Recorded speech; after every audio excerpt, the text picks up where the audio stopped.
Nobody's talking about any of this stuff. I can't believe it. Okay, this is MXUX. I am going to do here a little white paper. I, among many people, I think, have been wondering,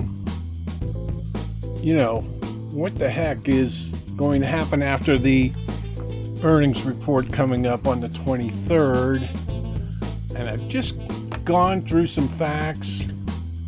I want to go through this as kind of a white paper preview for some stuff that might not appear on the call, but I think it indicates that Tesla is not overvalued and that it's not maybe undervalued, and it's bullish. So, Model Q Robotaxi has no domestic competition in the USA.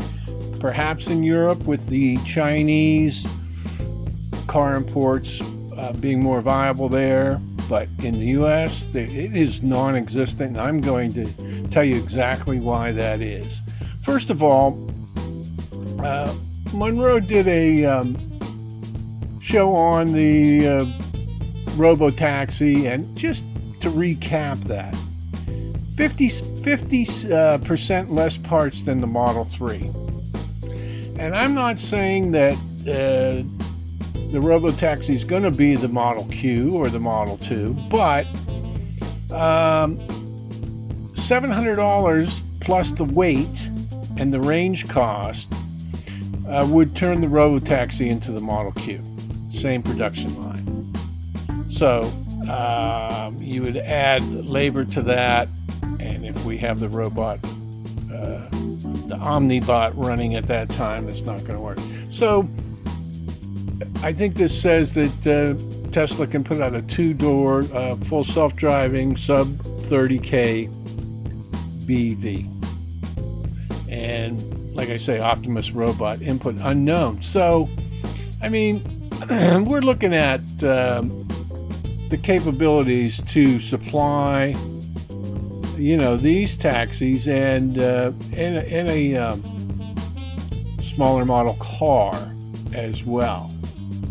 But just think about it, the Robotaxi, 50% less parts than the Model 3. What is the cost, right? The range, I believe, is 220 in the Robotaxi. Sandy Monroe says lot of carbon fiber. Anyway, so we have this, okay? Now let's move on to the Model Q or the Robotaxi competition. Let's stick with the Model Q for now. The sub 20 or sub 30, $30,000 EV in the U.S. market. If you look, I'm going to put some links up in the video. If you look at my last couple videos, I went through all the ICE competitors of a sub $20,000 car, and technically the Leaf is the only EV. And they've just come out with a new Leaf for 26. It's kind of a rework of the old Leaf, but it's improved. Designed in Japan, however, some of these may be being made in England. It's unsure at this point in time, because when you check the research, they're made in Japan, and a Taguchi plant in Japan. Production for the U.S. and Canadian markets. Okay, so that's our markets. Will be at Nissan's Taguchi plant in Japan, according to Nissan. The shift in production location is part of Leaf's third generation design. The Leaf was previously assembled in the U.S. in Smyrna, Tennessee. But production ended there in November. Testing was in the U.S., but the final assembly will take place in Japan. So there you go. And this car, presently the 25, this is the 26, the 25 model of this car, the base,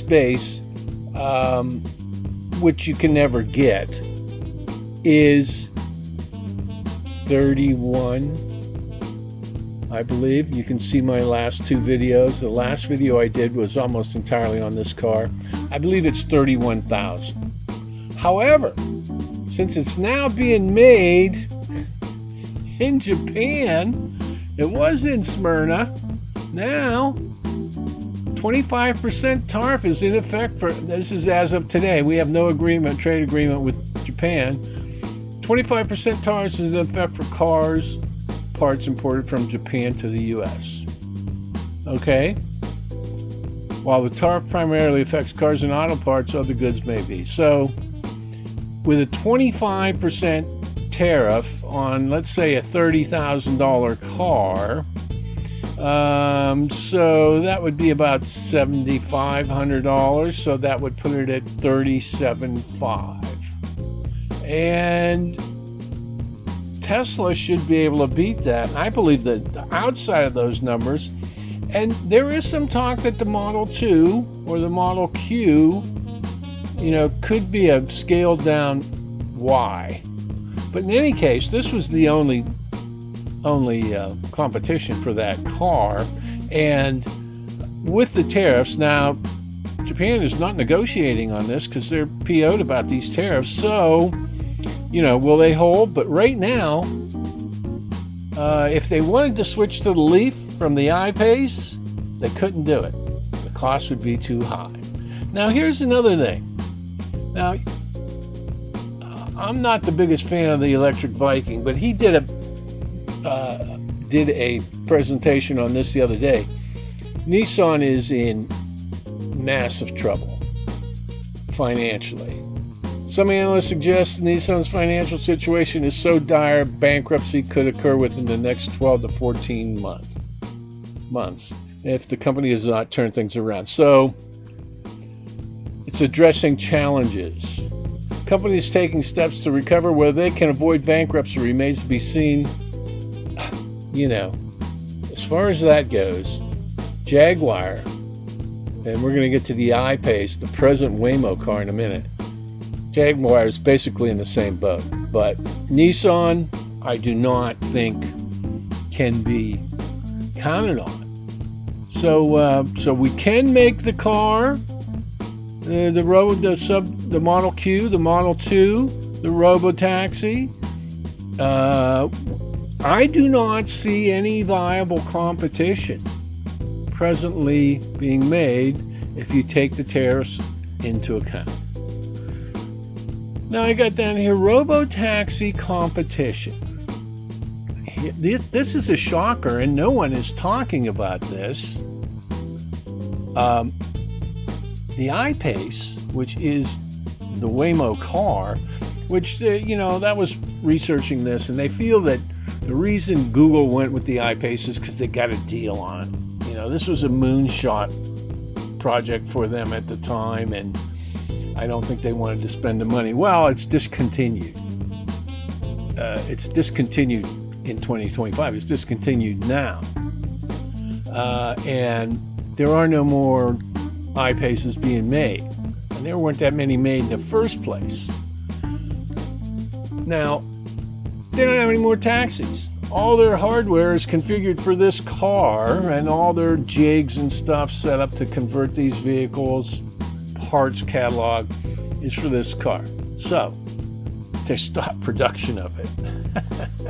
So, no, Waymo has not taken over production of the Jaguar I-Place. Well, Waymo is significantly expanding its fleet of automobiles, including the I-Pace. They are retrofitting existing vehicles with self-driving at a new factory. So what they are doing is they are buying off-lease I-Paces and whatever else they can find, and they are by hand retrofitting them in a factory in Arizona. Jaguar Land Rover ceased production of the I-Pace in late 24. Waymo is partnering with Magna to convert the vehicles at the new facility. So you have that. And then you have the Japanese content, battery specifically, the highest cost item in that car. They're so desperate. They're working over used IPaces. Nobody's talking about this, okay? Now here's the thing. Even with all this effort, 2,000 cars, they figure 2,000 cars top can be added. And this is by the methods I spoke of previously. Production IPace has ended. Waymo is retrofitting, converting the IPace vehicles, which is Waymo into Mesa, Arizona. So, they're getting used off lease wherever they can get them. And they're doing them by hand, as I understand it. Magna is a contract international partnering with Waymo. Magna builds vehicles all over, and they're a Canadian company, and they build the G-Wagon and some other things. Waymo is scaling up. This expansion part of Waymo's plan to grow its autonomous ride-hailing service, and this is part of its plan to expand autonomous ride-hailing service and launch in new cities with used cars. But, I don't know what their rate of converting these cars is going to be. This is the way they've always done it, but they've lost their vehicle. Now, here's the thing. They have made a corporate decision at Waymo. The Zeer mix, which is pictured here, base BEV is no longer. This is the car that they've chosen to replace the IPace. No longer viable in the USA as of today. With the tariff situation the way it is, Trump is hiding his tariff deal with China, so might change. I don't think it's going to change. Anyway, this vehicle, and I do not think, it ain't attractive in my book. Okay, it looks like a, mom van. It might be practical. I don't know. I see these cars getting dropped off and picked up. This is going to be a hard car to move around cities and drop off and pick up people. It's too big for one. Designed in Sweden by Zeer, but built where? China. Okay, so that's how they were going to keep their costs down. China's facing 100% tariff on any exports to the United States. Now, to the EU, maybe they can use this in the EU. I don't know what their tariff situation is. But in the US, ain't going to fly. So the base, which again, you can't really get, and I don't know if that's what they would want for this, $38,000 presently. If it were sold in the United States, that's, the ballpark, MSRP or whatever. I don't believe these are on the road in the U.S. yet, or a few maybe. Times 2, 100% tariff, it's $76,000 per base unit for a Waymo taxi based on this vehicle. $76,000 with no LiDAR. Okay? Could you say $100,000 per unit? I think that could be a reasonable amount. Okay, now of course Google has deep pockets, but that's a minimum 2x the Tesla cost per unit. Based on the earlier figures, Tesla can get the prices down on this. Could be 3x more. So strike one, no more IPace. Let's redo some off-lease ones by hand. Strike two, well, we're going to use this Zeer. Yeah, look at that Zeer. Never mind if it'll be too big for New York City and Los Angeles. You'll be stopping in the middle of the street causing traffic jam. Anyway, the point is, no IPace, Zeer facing tariffs, no longer viable. So there's a picture of the car. And Zeer is manufactured in China, specifically at a Geely factory in Shenzhou, which is also where the Zeer 400,000th car, a mixed minivan, rolled off the production line. And that's this mixed minivan is what they're talking. This plant was established in 2014 and has annual production capacity of 200,000 units.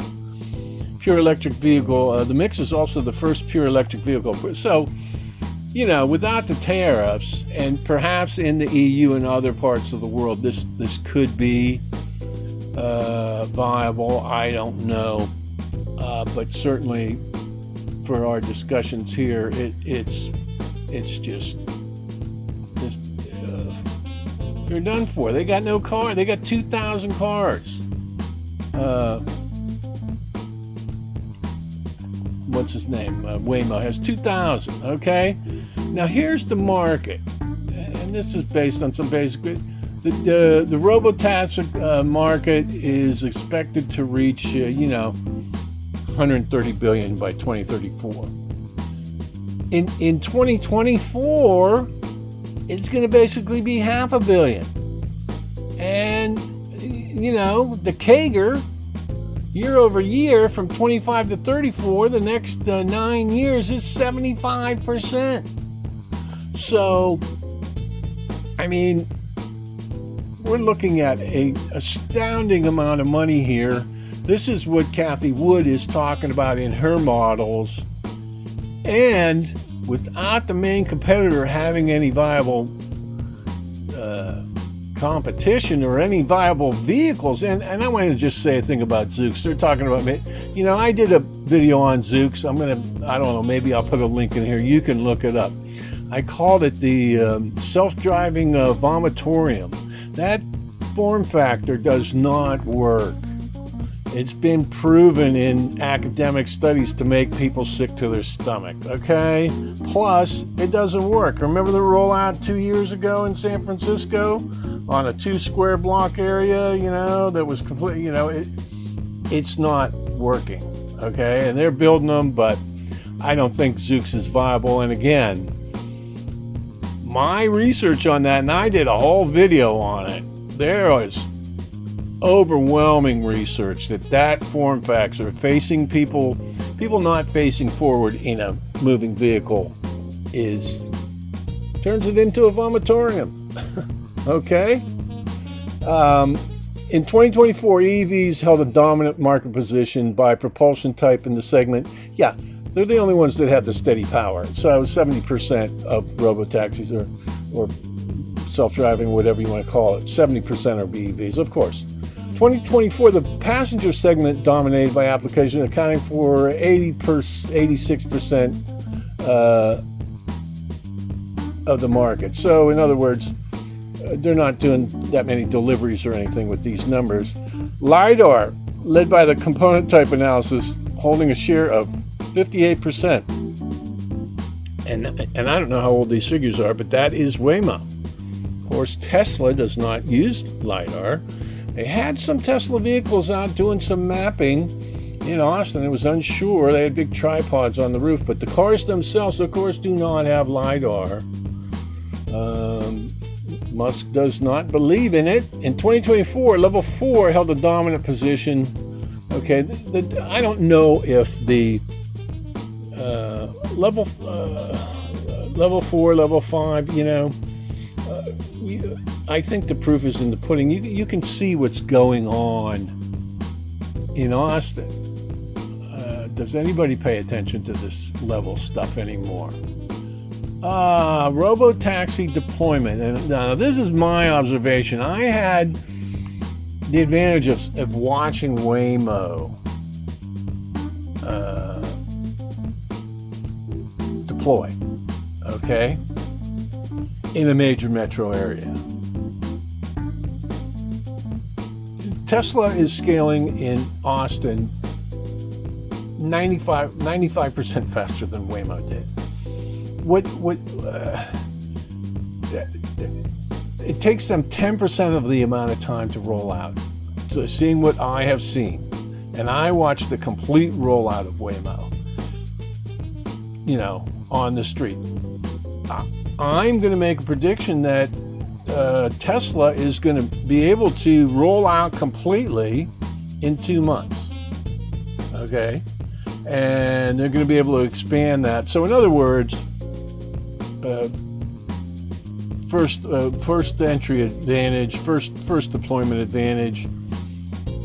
They can make the cars. They have the cars designed. They have the cars in the fleet, and they're just faster. Waymo, they drove around for months and months, and I mentioned in my last video, they're still riding around with drivers in them, mapping stuff. So Waymo has 300 cars in Los Angeles. That is not enough to cover the whole city, okay? It does a pretty good job, but, it's on major routes. It's not everywhere. They have, and this is according to my research, and you can look, I don't know. Based on all the work they're doing and everything, they have 2,000 cars left to deploy. Okay? That's what they have. I think Tesla can ramp up to do 10 times that. Okay? Once they get going with 60% less parts in the Robotaxi and with the robot on it and the unboxed, I think they can 10x that easily. I have estimated, according to my calculator, it's the back of the napkin, Waymo can deploy to 7 more major metros with this supply, and that's it. So they can do what they're doing now in 7 more limited rides in 7 major metros. I don't think there are going to be any more deployments this year. And the main city they are working on now is New York, and they don't have approval there yet, but they're testing there, and that's where I think their next move is planned on being. Here's the thing. I don't think right now in hand, I don't think Waymo has any cars. I think they are out of cars. They're retrofitting these IPaces by hand. They're stumbling at the starting line. I mean, let's say they were, they had a good run out of the gate.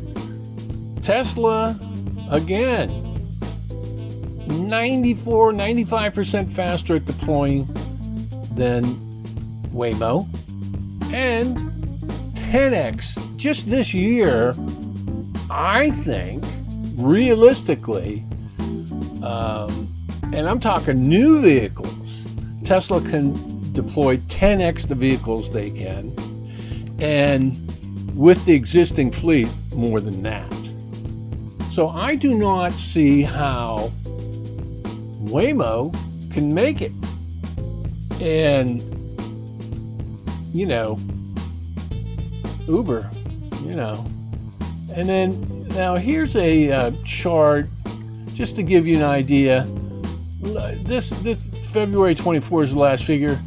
There's a lot of rides. This is taking off. Waymo is working.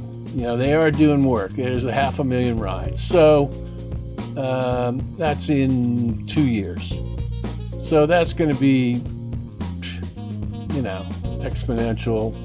The adoption's going to hockey stick up. And Tesla can meet the demand and can do the deployment. I think they're going to dominate. Wherever they can get cooperation, they're going to dominate. Okay, now here's the thing. Now I worked this out. You guys can check my math. But, the sales are going to be down in this next report. And, there was a Model 3 refresh, and there's some new models coming out, and there's some other things that damage Tesla's revenue. Now, here's the thing. For this year's, $500 million is the suggested, roughly, revenue that a Robotaxi fleet can produce.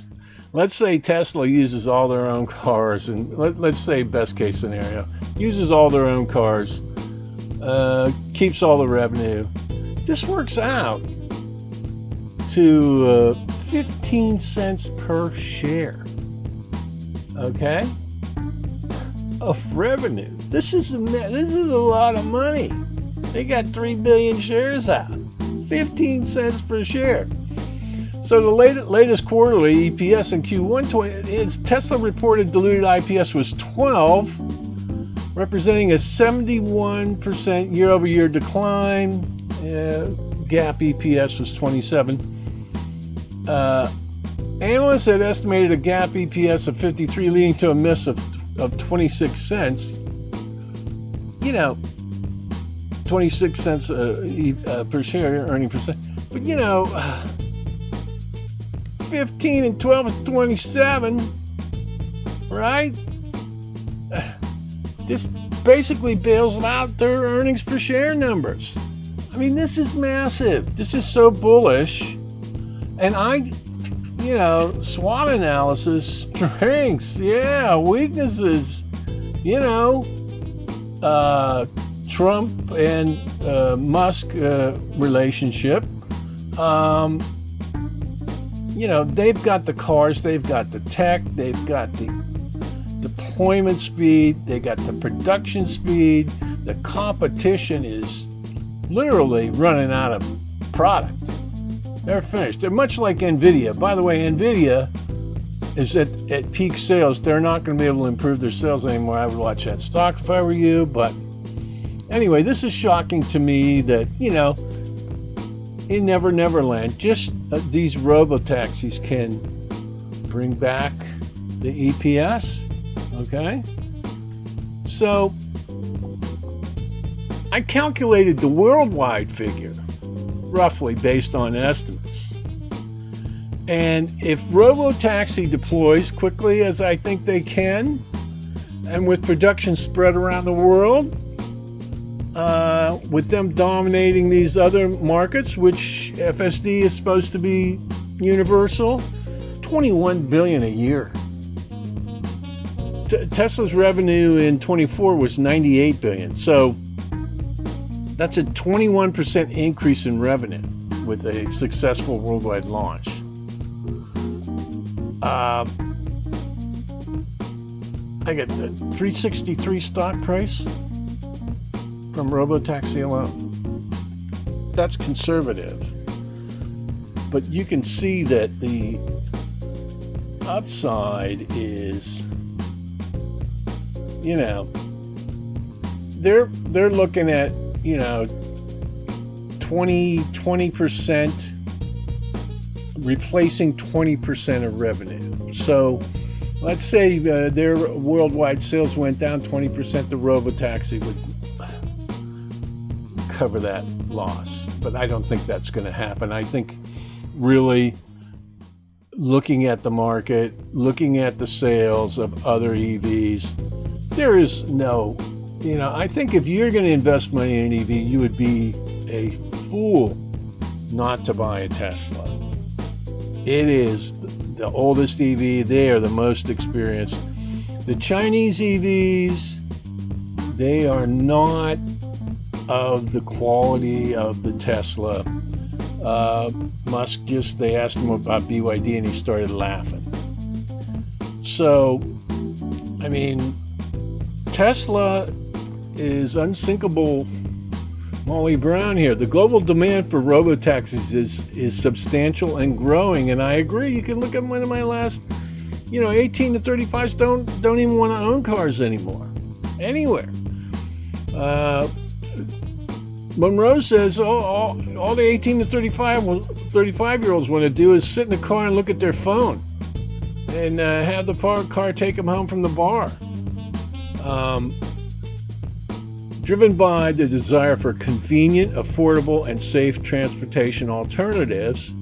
And again, I think, if Tesla keeps this ride fee down or has a subscription model that's affordable, something that works out to $5 per segment of a trip, we could have zones, there's a number of different ways, but keeping it affordable is the key. While technology is still developing, forecasts predict a significant market expansion, with some projecting projections estimating market value of 150 billion by 2033. It's massive. You know, why would you want to own a car? If it was affordable and, you know, you could actually get one. And again, I think Tesla's going to be able to flood the zone with cars. Okay? And they can do it. And they have the capability. And they have the, you know, they have the plants. And they have the cars. And they have, you know, the competition got nothing. This is a slam dunk. I don't even know if they need an earnings call. This is bullish in my mind. Now that is what the interior of the present Robotaxi looks like. Giant screen for watching videos or whatever. That's it. That's what you're going to be riding in. That's what, you know, the world is going to be riding in. And you want to sit in a new Nissan Leaf? You want to sit in an IPace, or you want to sit in there? Okay? You want to sit in a Zoox? Sit with your back, you know, sitting backwards in traffic or sitting sideways till you throw up? Anyway, and the Zeer minivan, oh, that's going to be great too, right? Yeah. Okay, this is MXUX. I think this is very bullish. You know, nobody's talking about any of this stuff. I can't believe it. This is so hypercritical to Tesla. And again, unless we get a black swan, I'm not going to jinx things. I don't think there's any stopping this. I mean, maybe political black swan. The tech seems to be holding up valiantly. And so anyway, this is MXUX. You know, hear it here first. I don't hear anybody else talking about this stuff. Hope you liked the video.